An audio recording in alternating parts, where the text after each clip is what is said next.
তথ্য প্রযুক্তি বা আইটি হলো এমন একটি বিস্তৃত ক্ষেত্র যা ডেটা তৈরি, সংরক্ষণ, প্রক্রিয়াকরণ, স্থানান্তর এবং ব্যবহার করতে কম্পিউটার, সফটওয়্যার, নেটওয়ার্ক এবং অন্যান্য ডিজিটাল ডিভাইস ব্যবহার করে। এটি আধুনিক সমাজের প্রায় প্রতিটি দিককেই প্রভাবিত করে, যা ব্যবসা থেকে শিক্ষা, স্বাস্থ্যসেবা, বিনোদন এমনকি যোগাযোগ পর্যন্ত বিস্তৃত। এই তথ্য প্রযুক্তির অন্যতম অনুষঙ্গ হলো কম্পিউটার। তথ্য যোগাযোগ প্রযুক্তি খাতে এই কম্পিউটারের গুরুত্ব অপরিসীম। এটি আইসিটির মূল চালিকা শক্তি হিসাবে কাজ করে এবং এর বিকাশ এবং অগ্রগতিতে অসামান্য ভূমিকা পালন করে। চলুন এবার জেনে নেওয়া যাক এই কম্পিউটারের বিবর্তন এবং এর ঐতিহাসিক যাত্রা সম্পর্কে। আজকের এই আধুনিক যুগে কম্পিউটার হলো আমাদের নিত্যদিনের সঙ্গী। সকালে ঘুম থেকে ওঠা থেকে শুরু করে রাতে ঘুমানো পর্যন্ত প্রতিটি ক্ষেত্রেই কম্পিউটারের ব্যবহার এখন অপরিহার্য। কিন্তু কখনো কি ভেবে দেখেছেন এই জটিল যন্ত্রটির পেছনে রয়েছে কত শত বছরের গবেষণার পরিশ্রম? আজকের এই প্রতিবেদনে আমরা ফিরে যাব সেই সময়ে যখন কম্পিউটারের এই আধুনিক রূপের কল্পনাও করা যেত না। কম্পিউটারের ইতিহাস শুরু হয় আসলে হিসাব নিকাশের প্রয়োজন থেকে। আদিম মানুষ গণনার জন্য ব্যবহার করত বিভিন্ন প্রাকৃতিক উপকরণ, যেমন পাথর, কাঠি ইত্যাদি।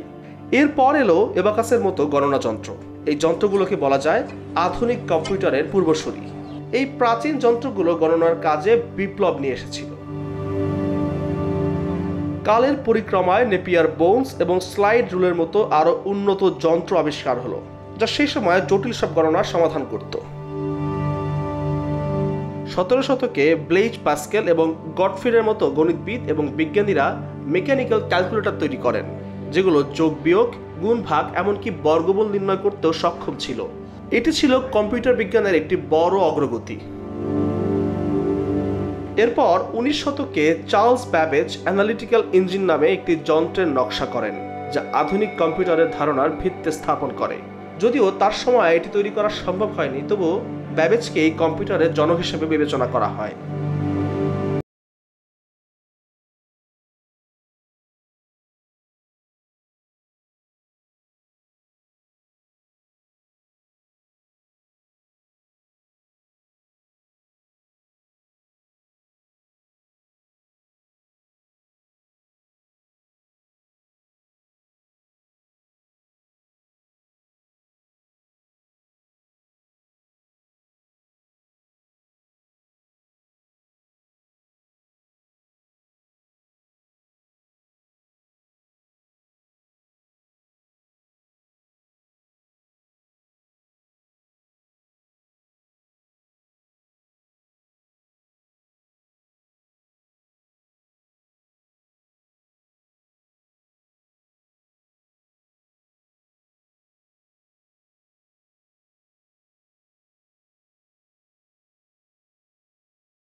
চলে আসে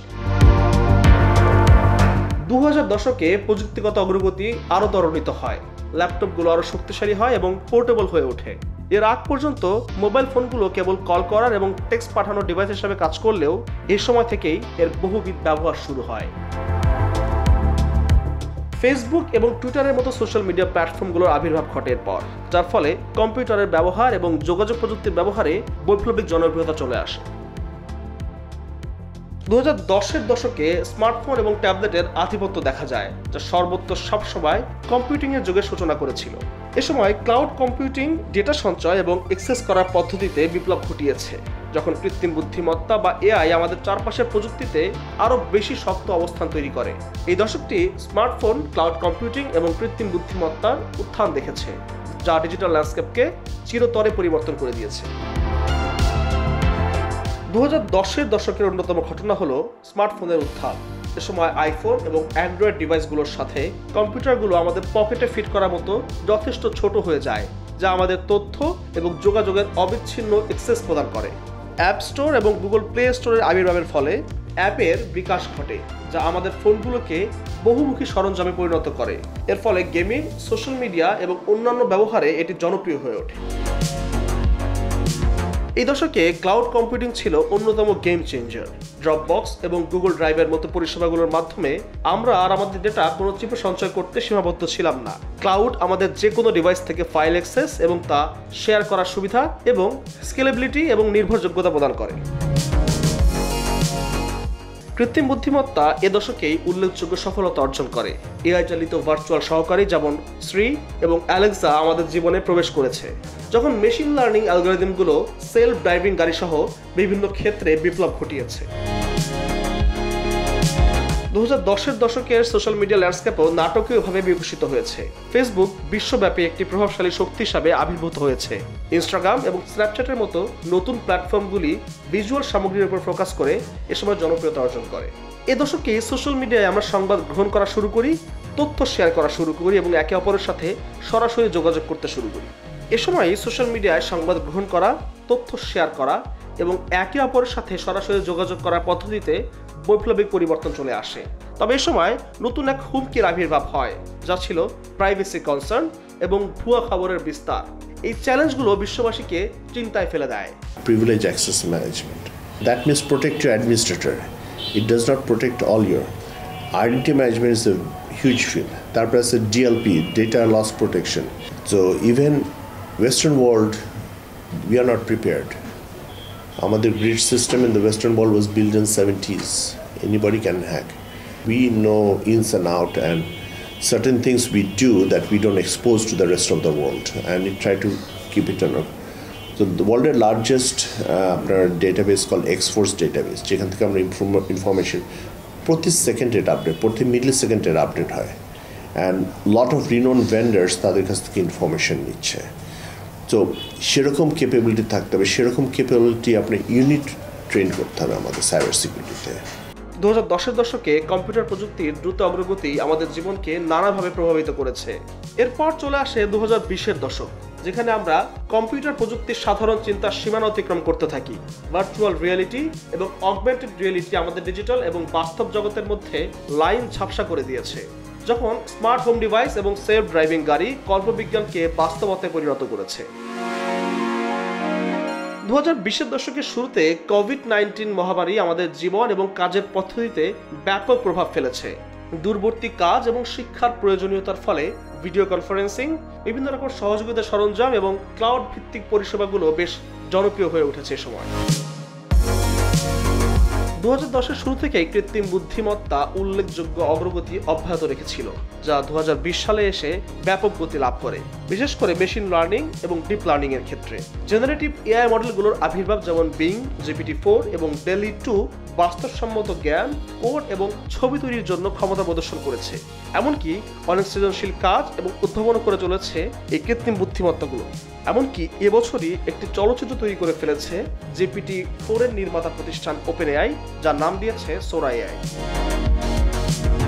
কৃত্রিম বুদ্ধিমত্তা ইতিমধ্যেই আমাদের জীবনের অঙ্গে পরিণত হয়েছে।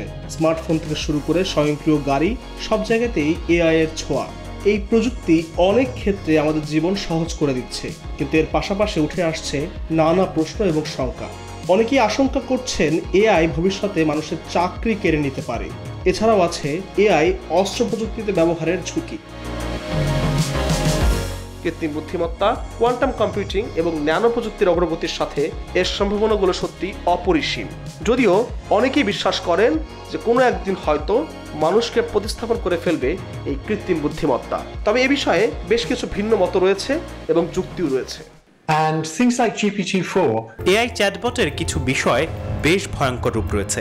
যতদূর আমি বলতে পারি, এই মুহূর্তে এআই আমাদের চেয়ে বুদ্ধিমান নয়, কিন্তু আমার মনে হয় তারা শিগগিরই সেটা হয়ে যাবে। and I think it's because backpropagation may be a much better learning algorithm than what we've got. যখনই আমাদের একটা বিপ্লব আসে, মানুষের অস্তিত্ব কখনো কিন্তু বিলীন হয়ে যায় না। মানুষের নতুন অস্তিত্ব সৃষ্টি হয় এবং নতুনভাবে মানুষকে তাদের কর্মপরিকল্পনা ঠিক করতে হয়, নতুনভাবে মানুষকে কাজ করতে হয়।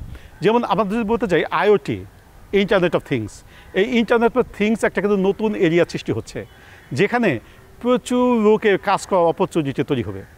আপনি যদি বলেন সাইবার সিকিউরিটি, আগে কিন্তু সাইবার সিকিউরিটি কনসেপ্টটা ছিল না, সেখানে লোকজনের কাজ করা দরকার হতো না। এখন আমাদের বাংলাদেশেই এই মুহূর্তে আপনাদের কয়েক হাজার সাইবার সিকিউরিটি স্পেশালিস্ট দরকার। কৃত্রিম বুদ্ধিমত্তা কিন্তু মানুষের দেওয়া জ্ঞানকেই শানিত করে সেখান থেকে কিন্তু সিদ্ধান্ত নিয়ে থাকে এবং মানুষকে রিপ্লেস করতে চায়। তার মানে যদি কৃত্রিম বুদ্ধিমত্তা যদি মানুষের এই কাজটাকে দখল করে নেয়, তবে মানুষকে আরেকটু উপরে যেতে হবে, অর্থাৎ মানুষকে তখন জ্ঞান সৃষ্টির ক্ষেত্রে কাজ করার সুযোগ পাবে এবং মানুষ পৃথিবীতে যে প্রবলেমগুলি এখনও সলভ হয়নি সেই প্রবলেমগুলি সলভ করার সুযোগ পাবে। কৃত্রিম বুদ্ধিমত্তা যখন বা অন্য অন্য হাইটেক যেগুলি আছে আমাদের চতুর্থ শিল্প বিপ্লবের টেকনোলজিগুলি যখন আমরা ব্যবহার করতে যাব, তখন যে কাজগুলি মানুষের জন্য পরিশ্রমের কাজ ছিল, যে কাজগুলি গতানুগতিক ছিল, সেই কাজগুলি মেশিন নিয়ে নেবে। আপনি দেখেন আমরা এতদিন পর্যন্ত সংবাদ পরিবেশন করেছি জেনারেলাইজ সংবাদ পরিবেশন, অর্থাৎ একটা সংবাদ আপনি পরিবেশন করতেছেন, সেই সংবাদটা সারা দেশে মানুষ শুনতেছে। এখন একজন লোকের চাহিদা মোতাবেক সংবাদ কিন্তু আমি দিতে পারতেছি না। আমরা যখন কৃত্রিম বুদ্ধিমত্তার কাছে সংবাদ পরিবেশন বা সংবাদ তৈরির দায়িত্বটা দিয়ে দিব, তখন মানুষ চিন্তা করতে পারবে যে কীভাবে পার্সোনালাইজ সংবাদ আমরা দিতে পারি, অর্থাৎ প্রত্যেকটা ব্যক্তি যে সংবাদ চায় আমরা সেই সংবাদটা কীভাবে দিতে পারি এবং সেই প্রোগ্রেসটা কীভাবে দিতে পারি। কাজে যতই দিন যাচ্ছে আমাদের চতুর্থ শিল্প বিপ্লবের ক্ষেত্রে পার্সোনালাইজেশন ব্যাপারটা, অর্থাৎ প্রত্যেকটা ব্যক্তি বিশেষের চাহিদাটা যোদ্ধা হচ্ছে এবং নতুন প্রযুক্তি আসতেছে, মানুষ নতুন ডাইমেনশনে চলে যাচ্ছে। আগামী দশকে কম্পিউটার প্রযুক্তির সম্ভাবনাগুলো সত্যি আশ্চর্যজনক। এআই, কোয়ান্টাম কম্পিউটিং এবং মানব কম্পিউটার ইন্টারফেসের অগ্রগতির সাথে আমরা জীবন, কাজ এবং একে অপরের সাথে ইন্টারেক্ট করার পদ্ধতিতে রূপান্তরমূলক পরিবর্তনের দিকে এগিয়ে চলছি। ভার্চুয়াল রিয়েলিটি এবং অগমেন্টেড রিয়েলিটি এখন গেমিংয়ের বাইরেও অনেক বেশি বিকশিত হয়েছে, যা এ সময় বিভিন্ন শিল্পেও ব্যবহার করা হচ্ছে, যার মধ্যে অন্যতম রয়েছে শিক্ষা, স্বাস্থ্যসেবা এবং প্রশিক্ষণ। ভার্চুয়াল রিয়েলিটি ব্যবহারকারীদের কৃত্রিম অভিজ্ঞতায় নিমজ্জিত করে ফেলে, আর অগমেন্টেড রিয়েলিটি আমাদের বাস্তব বিশ্বের উপরই একটি ডিজিটাল বিশ্ব স্থাপন করে দেয়। এই দশকে এসে কোয়ান্টাম কম্পিউটিং এক উদীয়মান ক্ষেত্র, যা গণনার ক্ষমতায় বিপ্লব ঘটানোর সম্ভাবনা রাখে। কোয়ান্টাম কম্পিউটারগুলো ঐতিহ্যবাহী কম্পিউটারের জন্য খুব জটিল সমস্যার সমাধান করতে পারে, যা ওষুধ আবিষ্কার, বিজ্ঞান এমনকি কৃত্রিম বুদ্ধিমত্তার ক্ষেত্রে অভূতপূর্ণ ভূমিকা রেখে চলেছে। আজ আমরা স্মার্টফোন, ট্যাবলেট, কোয়ান্টাম কম্পিউটার সহ নানা ধরনের কম্পিউটার ব্যবহার করছি, যা আমাদের জীবনের প্রতিটি ক্ষেত্রে প্রভাব ফেলছে। কম্পিউটারের এই উল্লেখযোগ্য যাত্রা প্রমাণ করে মানুষের উদ্ভাবনী শক্তির কথা। কম্পিউটার প্রযুক্তি এখনও দ্রুতগতিতে এগিয়ে চলছে। আর্টিফিশিয়াল ইন্টেলিজেন্স, কোয়ান্টাম কম্পিউটিং এর মতো নতুন নতুন প্রযুক্তির উদ্ভাবন হচ্ছে এখন। ভবিষ্যতে কম্পিউটার আরো ছোট, শক্তিশালী এবং বুদ্ধিমান হয়ে উঠবে বলে আশা করা যায়। এরই মধ্যে ইলন মাস্কের নিউরালিঙ্কের সাহায্যে কম্পিউটার সরাসরি মানব মস্তিষ্কের সাথে যোগাযোগ স্থাপন করেছে। তাহলে কম্পিউটারের ভবিষ্যৎ আসলে কোথায়? একটা জিনিস নিশ্চিত যে এই যাত্রা এখনই শেষ হচ্ছে না। আল মোহাইমিনুল খান, নিউজ 24।